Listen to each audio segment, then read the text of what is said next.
The Bible is a diverse tapestry of genres, each contributing to its overarching narrative.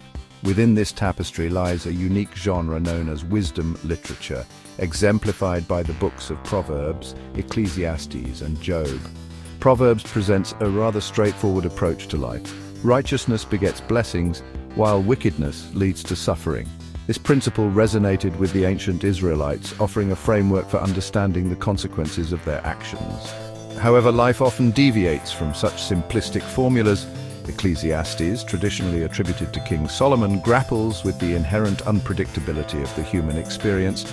It explores the fleeting nature of wealth, pleasure, and even wisdom itself. Life, Ecclesiastes suggests, is a complex and often enigmatic puzzle.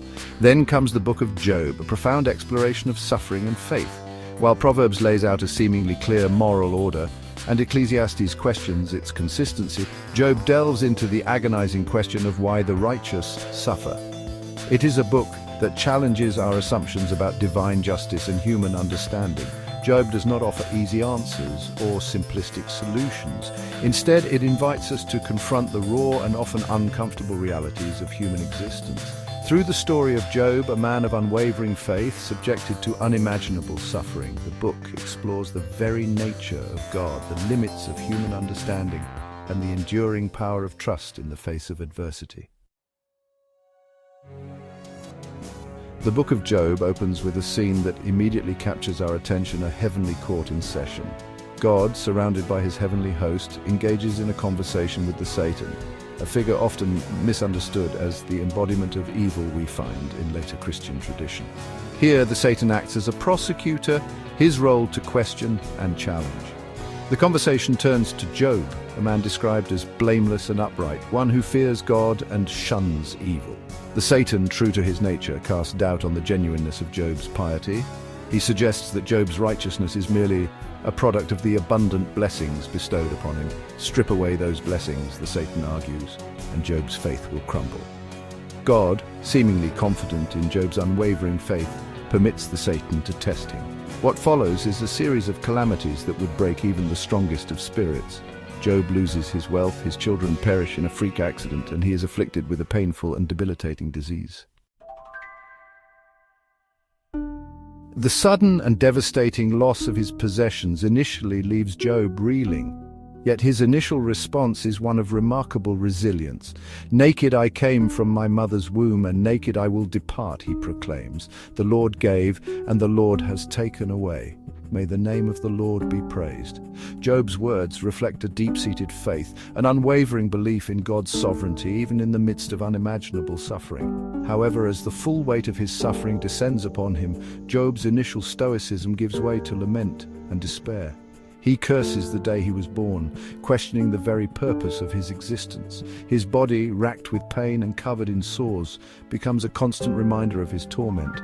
Job's lament is raw, honest, and deeply relatable to anyone who has ever grappled with the profound mystery of suffering. Job's suffering is not merely physical or material, it is also deeply emotional and spiritual. He feels abandoned by God, alone in his pain and despair. His cries for answers, for some explanation for the suffering inflicted upon him, seem to go unanswered. As Job grapples with his suffering, three friends arrive, ostensibly to comfort him. However, their words, instead of offering solace, only add to his anguish.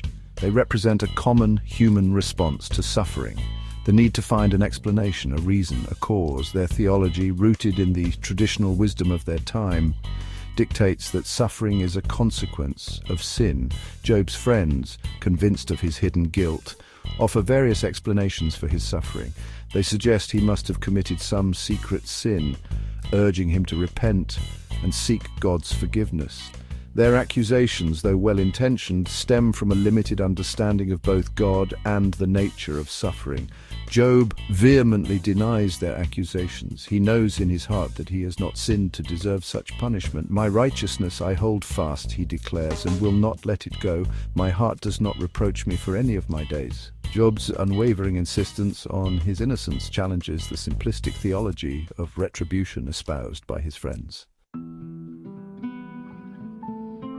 Just when the debate between Job and his friends reaches its peak, God appears. His arrival, however, is not what Job expects. Instead of providing direct answers to Job's questions, God responds with a series of rhetorical questions that highlight the vastness and complexity of the universe. God speaks from a whirlwind, a symbol of his unfathomable power and mystery.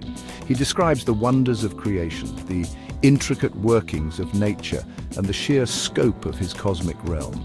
Job, confronted with the grandeur of God's creation, is overwhelmed by a sense of his own finitude and limitations. God's response is not intended to silence Job, but to awaken him to the limitations of human understanding. It is a call for humility, a recognition that our finite minds cannot fully grasp the infinite wisdom and purposes of God.